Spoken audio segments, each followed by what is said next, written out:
বাংলাদেশের 2000-এর অধিক দামাল ছেলেদেরকে হত্যা করে লক্ষ লক্ষ মানুষকে আহত পঙ্গু করে দিল্লিতে পালিয়ে গিয়ে আবারও হত্যার নেশায় মেতে উঠেছে বন্ধুরা আমার।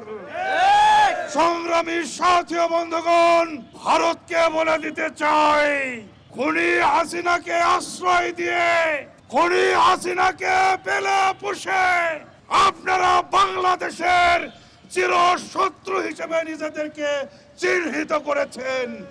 আপনাদের সাথে আমরা কোনো বিষয়ে আর আপোষ করব না, করব না, করব না। সংগ্রামী সাথী ও বন্ধুগণ, আমাদের ধমনীতে শহীদ তিতুমিরের রক্ত, আমাদের ধমনীতে খান জাহান আলী, শাহ মখদুম শাহজালালের রক্ত, আমাদের ধমনীতে প্রবাহিত হচ্ছে শহীদ হাদির রক্ত। এই রক্ত কোনোদিন মাথা নত করে না, এই রক্ত কোনোদিন পরাজয় মানে না, মানে না, মানে না বন্ধুরা আমার।